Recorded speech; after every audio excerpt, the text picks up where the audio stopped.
एक बार की बात है, एक नगर में एक संत रहा करते थे।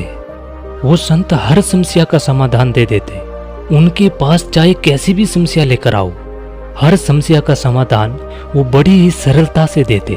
वो सबसे पहले तो अगले आदमी की समस्या सुनते और उसके बाद थोड़ी देर के लिए शांत हो जाते, आंखें बंद करते और पूरी तरीके से शांत होने के बाद थोड़ी देर बाद उस आदमी को उस समस्या का समाधान दे देते। अब जो भी आदमी उनके पास समस्या लेकर जाता और जब वो मौन होकर उसका समाधान देते तो वो आदमी सोचता था कि शायद इस बाबा के पास कोई चमत्कारिक शक्तियां हैं और उसी वजह से वो समस्या के समाधान देते हैं। बहुत लोग उनसे पूछने की कोशिश भी करते कि क्या महाराज आपके पास कोई शक्तियां हैं जिससे आप बात करते हैं और उनसे आप समस्या का समाधान पूछते हैं। जब लोग ऐसी बात पूछते तो वो महाराज हंसने लग जाते। फिर कुछ दिनों बाद उस गांव में एक विचित्र घटना घटती है। उस गांव में एक बुढ़िया रहा करती थी। उस बुढ़िया के घर 4 लोग आते हैं। वो 4 नौजवान प्रदेश गए हुए थे और पैसे कमाकर अपने गांव जा रहे थे। पुराने जमाने की बात है, उस समय गाड़ी घोड़ा नहीं हुआ करता था, लोग पैदल चलते थे। इसीलिए वो लोग प्रदेश में पैसे कमाए और फिर पैदल ही अपने गांव की तरफ जाते।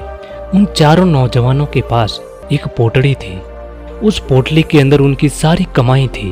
उन लोगों ने सोचा कि हम सबकी कमाई एक ही पोटली में डाल दी जाए, ताकि जब हम गांव जाएंगे तो वहां जाकर चारों का बराबर हिस्सा कर देंगे। और वो नौजवान जब उस नगर में पहुंचे तो वो लोग एक बुढ़िया के घर पहुंचे और उस बुढ़िया से पूछा कि माता जी, हम आपके यहाँ रात रुकना चाहते हैं। बुढ़िया ने कहा ठीक है भाई, मैं अकेली रहती हूँ, मुझे कोई दिक्कत नहीं है। मैं अकेले के लिए खाना बनाती हूँ तो आप लोगों के लिए भी खाना बना लूंगी। उसके बाद वो 4 नौजवान उस बुढ़िया को वो पोटली देते हैं और कहते हैं माता जी, इस पोटली में हमारी साल भर की कमाई है और हम 4 लोगों की इस एक पोटली में कमाई है और ये पोटली हम आपको देते हैं ताकि आपके पास ये पोटली सुरक्षित रहेगी। और हम चाहते हैं कि ये पोटली हमें तब ही देना जब हम 4 लोग एक साथ हो। यदि हम 4 में से कोई एक आदमी ये पोटली मांगने आता है तो उसको मत देना। उस माताजी ने कहा ठीक है बेटा, यदि आप 4 लोग साथ में रहोगे तब मैं ये पोटली आपको दे दूंगी, और वैसे भी आप सुबह होते ही यहाँ से जाने वाले हो तो मैं ये पोटली आपको सुबह दे दूंगी। ऐसे करके वो बुढ़िया वो पोटली रख देती है। अब वो नौजवान उस बुढ़िया के घर रुक जाते हैं और सुबह उठते हैं, नहा धो के तैयार हो जाते हैं। उन 4 में से एक नौजवान बदमाश था, वो ठग था और वो कैसे भी करके उस बुढ़िया से वो पोटली लेना चाहता था ताकि वो पोटली लेकर वहां से भाग जाए। तभी वो ठग अपने तीनों दोस्तों को कहता है कि भाई यार, हमने रात भर इस बुढ़िया के घर रुका और बुढ़िया ने हमारी अच्छी खातिरदारी की, क्यों नहीं यार बुढ़िया का थोड़ा सा खेत में काम करवा दिया जाए। खेत में फसल है, अकेली बुढ़िया बेचारी काम करती है, ये बुढ़िया भी हमारा एहसान मानेगी। उसके बाद उस ठग के तीनों दोस्त भी तैयार हो जाते हैं और वो 4 लोग बुढ़िया के खेत में काम करने लगते हैं। तभी वो ठग कहता है कि भाई, हमें प्यास लगी है, मैं पानी पीकर आता हूँ। उसके बाद वो बुढ़िया के पास झोंपड़ी में पानी पीने जाता है और बुढ़िया से कहता है कि माता जी, हम जाने वाले हैं, आपके खेत में हमने काफी काम कर दिया, आप मुझे वो पोटली दे दीजिए।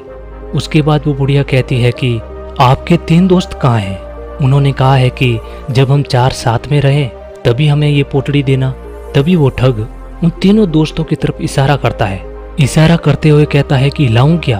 तो वो दोस्त सोचे कि शायद ये पाने के लिए बोल रहा है, तो उन दोस्तों ने कहा कि हाँ ठीक है, ले आओ। उस बुढ़िया ने भी ये सुना तो ठग ने कहा कि हमारे दोस्त वो पोटली मंगा रहे हैं और हम जा रहे हैं। इसी धोखे के अंदर वो बुढ़िया वो पोटली उस एक ठग को दे देती है। वो बुढ़िया देने के बाद वो ठग तो वहां से भाग जाता है। अब बुढ़िया अपने काम में व्यस्त हो गई। थोड़ी देर बाद वो तीनों दोस्त आते हैं और कहते हैं कि माता जी, हमारा एक साथी आया हुआ था, वो पानी पीने आया था और अभी आया नहीं। तभी वो बुढ़िया कहती है कि आप अभी तक गए नहीं? वो तो बोल रहा था कि हमें वो पोटली दे दीजिए, हम तो जा रहे हैं। तभी वो तीनों कहते हैं कि माता जी, हमने कब मंगाई? हम तो पानी मंगा रहे थे, हमें प्यास लगी थी काम करते करते। तभी वो बुढ़िया कहती है कि मैंने तो वो पोटली आपके एक साथी को दे दी। तभी वो बुढ़िया और तीनों नौजवान समझ जाते हैं कि वो हमारा साथी हमें ठग के चला गया और हमारा सारा धन लेके वो भाग गया। उसके बाद वो तीनों कहते हैं कि माताजी, हमने आपको कहा था जब हम चारों साथ में रहें तभी पोटली देना, ये तो आपकी गलती है। हम तो राज दरबार जाएंगे और इस बात का राजा ही फैसला करेगा। उसके बाद वो तीनों नौजवान राज दरबार चले जाते हैं और अपनी सारी समस्या राजा को सुना देते हैं। राजा ने जब ये सारी समस्या सुनी तो तुरंत ही बुढ़िया को आदेश दिया कि वो राज दरबार में आए। बुढ़िया राज दरबार आती है और राजा ने सारी समस्या सुनी और कहा कि इसमें तो बुढ़िया की गलती है। बुढ़िया को उस अकेले आदमी को वो पोटली नहीं देनी थी, इसीलिए आपका जो धन था वो ये बुढ़िया देगी। उसके बाद राजा फैसला सुना देता है कि ये बुढ़िया 2 दिन में धन कहां से भी लाकर आपको वो धन देगी। अब बुढ़िया बेचारी गरीब थी, उसके पास तो थोड़ा सा भी धन नहीं था, तो भला इतना सारा धन कहां से लेकर आती। अब वो बुढ़िया भगवान के मंदिर में जाती है और रोने लग जाती है। उसके बाद उस बुढ़िया को याद आता है कि हमारे नगर में एक संत है जो हर समस्या का समाधान कर देते हैं और उनको तो बहुत सारी शक्तियां मिली हुई है। वो शक्तियों से बात करते हैं और लोगों की समस्याओं का समाधान कर देते हैं। तो मैं भी उनके पास जाऊं तो शायद मेरी समस्या का भी समाधान हो जाएगा। वैसे तो मेरी गलती है क्योंकि मैंने अकेले को दी और मुझे धन देना पड़ेगा, लेकिन शायद कोई रास्ता निकल जाए और मेरी समस्या का समाधान हो जाए। उसके बाद वो बुढ़िया उस संत के पास जाती है और अपनी सारी समस्या उस संत को सुनाती है। उसके बाद वो संत थोड़ी देर के लिए मौन हो जाते हैं और अपने मन में कुछ सोचने लगते हैं। थोड़ी देर बाद जब वो अपनी पलकें खोलकर उस बुढ़िया से कहते हैं कि राजा ने जो फैसला दिया वो फैसला बिल्कुल ही गलत है, इसमें आपको धन देने की आवश्यकता नहीं है। अब ये बात जब उस बुढ़िया ने सुनी तो उस बुढ़िया को विश्वास नहीं हुआ कि राजा का फैसला गलत कैसे हो सकता है। जो आसपास में लोग बैठे थे वो भी अचंभे में पड़ गए कि महाराज ने राजा के फैसले को गलत कैसे कर दिया। बिल्कुल सीधा सा दिख रहा है। जब इन नौजवानों ने कहा कि हमारी पोटली हम जब साथ में रहे चारों तभी देनी, लेकिन इस बुढ़िया ने अकेले आदमी को दे दी, इसमें बुढ़िया की गलती है और बुढ़िया को वो धन उन लोगों को देना चाहिए। इस फैसले में गलत फैसला क्या है। उसके बाद वो महाराज कहते हैं कि आप राज दरबार में जाकर कह दो कि आपने जो फैसला किया है वो फैसला गलत है और जो महाराज है वो आएंगे और सही फैसला सुनाएंगे। उसके बाद वो बुढ़िया सीधी भागती हुई राज दरबार जाती है और राजा को सारी बात बताती है। अब राजा भी गुस्से में आ गया। राजा ने कहा, मेरे फैसले को यदि गलत किया और मेरे फैसले से अच्छा फैसला यदि उस महाराज ने नहीं सुनाया तो उस महाराज को फांसी की सजा दे दी जाएगी। अब सारे नगर में ये बात फैल गई। किसी को भी विश्वास नहीं हो रहा था कि बाबा जी ऐसा कौन सा फैसला सुनाने वाले हैं जिससे कि राजा के फैसले को गलत साबित किया जा सके। अब राज दरबार फिर से लगा गया। महाराज को बुलाया गया। जब महाराज आए तो आकर चुपचाप अपनी जगह पर बैठ गए। वो तीनों नौजवान भी वहीं पर थे, बुढ़िया भी वहीं पर थी और बहुत सारी प्रजा और राजा सब वहीं पर बैठे थे। उसके बाद वो राजा कहते हैं कि महाराज अब आप बताइए कि मैंने जो फैसला सुनाया उस फैसले में क्या गलती थी। तभी वो महाराज कहते हैं, बुढ़िया ने वादा किया था कि वो पोटली 4 लोग जब साथ में होंगे तभी वो देगी, लेकिन इसने एक आदमी को दे दी, इसलिए बुढ़िया की गलती है और इस जगह बुढ़िया को वो धन इन लोगों को वापस देना चाहिए। ये आपका फैसला था। राजा ने कहा हाँ, लेकिन उस महाराज ने कहा कि जैसे कि वादा किया हुआ था कि जब 4 लोग साथ में होंगे तभी ये बुढ़िया धन देगी, तो पहली बात तो ये है कि अभी ये तीनों हैं, 4 तो है नहीं, तो बुढ़िया धन कैसे देगी। ये तीनों दोस्त अपने चौथे दोस्त को ले आओ और अपना धन ले जाओ, क्योंकि वादा किया हुआ था कि 4 लोग एक साथ होंगे तभी बुढ़िया धन देगी। अब बुढ़िया यदि आप तीनों को धन दे देगी तो वादा तो टूट जाएगा, इसलिए आप जाइए और अपने दोस्त को लेकर आइए। तभी वो महाराज ने कहा कि इसमें बिल्कुल सही बात है कि बुढ़िया ने गलती की, लेकिन बुढ़िया को तो धोखे में रखा उस आदमी ने, तो सजा उसको मिलनी चाहिए ना कि बुढ़िया को, इसीलिए आपका फैसला गलत था। ये बात सुनने के बाद वहां जो जितनी भी प्रजा बैठी थी वो सब तालियां बजाने लगी और कहा कि महाराज को सच में कोई शक्तियां मिली हुई है, वरना राजा के फैसले को चुनौती देना कोई हंसी मजाक की बात है। उसके बाद वो राजा उस महाराज से पूछते हैं कि महाराज आपने जो फैसला सुनाया वो फैसला 100% सही है, लेकिन ये बात मेरे दिमाग में क्यों नहीं आई, क्योंकि मैंने तो ऐसे बहुत फैसले सुनाए हैं तो क्या मेरे सब फैसले गलत थे?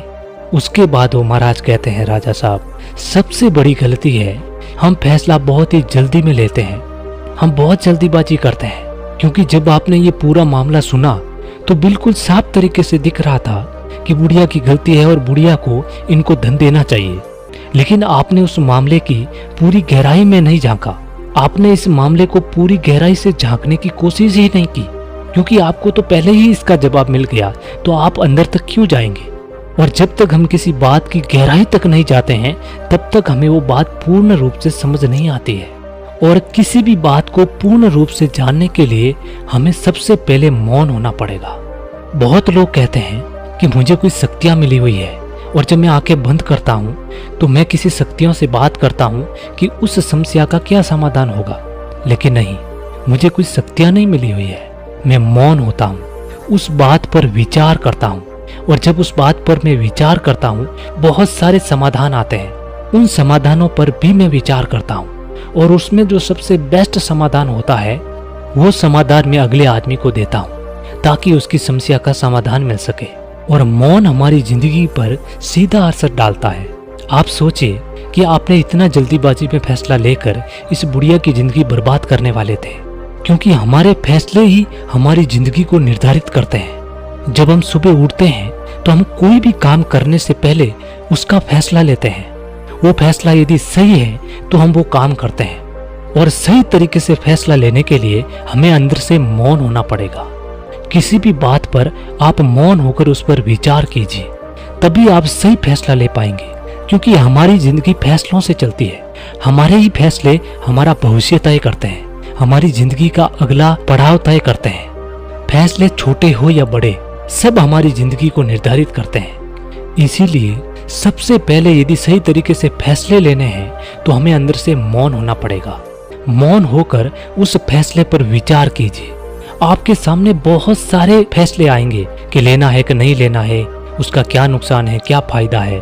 ऐसे बहुत सारे प्रश्न आएंगे, लेकिन उन सभी पर आप फिर से विचार कीजिए। उसके बाद आपके पास एक समाधान रहेगा कि उस फैसले को लेना है या नहीं लेना है। और ये सब संभव होता है मौन से। बहुत लोग होते हैं वो मौन को कम बोलना समझ लेते हैं। कम बोलना मौन नहीं है।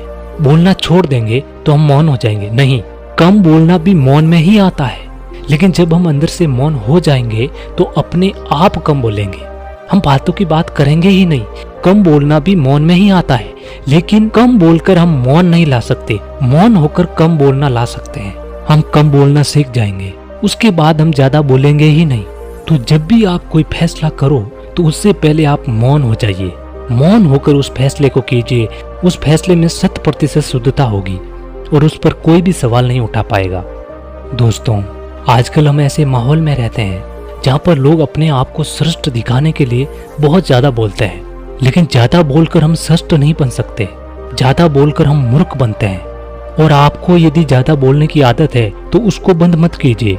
आप सबसे पहले अंदर से मौन हो जाइए। आप अपने आप कम बोलना शुरू हो जाएंगे। थोड़े दिन मौन होकर देखिए, उसके बाद आपको खुद को अपने अंदर चेंज दिखेगा। आपको लगेगा कि हाँ यार, मैंने कोई गलती नहीं की कम बोलकर। क्योंकि जब हम बोलते हैं तो हमारे शरीर की ऊर्जा खत्म होती है, और जब हम मौन हो जाएंगे, कम बोलेंगे, तो वो जो फालतू की ऊर्जा खत्म हो रही थी वो ऊर्जा हमारे अंदर रहेगी और वो ऊर्जा दूसरे कामों में लगेगी। अच्छे फैसले लेने में, काम करने में, अच्छी नींद आएगी, तनाव मुक्त हो जाएंगे, मस्तिष्क की जो मेमोरी है वो तेज हो जाएगी।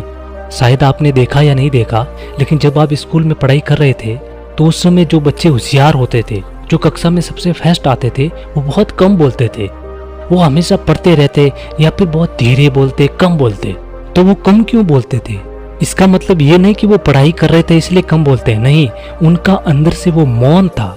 वो मौन रहते थे, इसी वजह से वो पढ़ाई करते थे और उनको याद हो जाता था, उसकी मेमोरी तेज हो जाती थी। और जो बच्चे सबसे बाचाल होते थे, ज्यादा बोलते थे, उनको ज्यादा पढ़ाई नहीं आती थी। ये अक्सर देखा गया है कि जो बच्चा कम बोलता है, बचपन से कम बोलता है, वो बड़ा होकर होशियार होता है, जल्दी हर चीज को याद कर पाता है, सीख पाता है जल्दी, क्योंकि उसकी मेमोरी तेज होती है। बोलकर हम जो ऊर्जा खत्म करते हैं वो ऊर्जा हमारे अंदर दूसरे कामों में लगती है।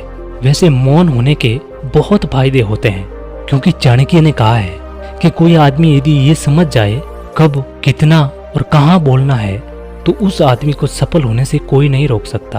आप इतिहास उठाकर देख लीजिए, जो आदमी सक्सेसफुल है वो आदमी बहुत कम बोलता है, फालतू की बकवास नहीं करता है। तो हमें भी अपनी जिंदगी में यदि कुछ करना है, अपने जीवन को सफलतापूर्वक जीना है, तो कम बोलना शुरू कर दीजिए। और कम बोलने का मतलब यहाँ पर यह है कि आप अंदर से मौन हो जाइए, उसके बाद आप अपने आप कम बोलना शुरू कर देंगे। आप थोड़े दिन के लिए आजमा कर देख सकते हैं, इसमें कोई खर्चा तो आने वाला है नहीं। मौन होएंगे तो हमें खुद को पता चल जाएगा कि इससे क्या क्या होता है हमारे शरीर में। तो उम्मीद है दोस्तों ये कहानी आपको पसंद आई होगी और इसमें दी हुई जानकारी भी अच्छी लगी होगी। यदि कहानी पसंद आई तो वीडियो को लाइक और चैनल को सब्सक्राइब कर देना। मिलते हैं अगली कहानी में, तब तक के लिए अपना ख्याल रखें।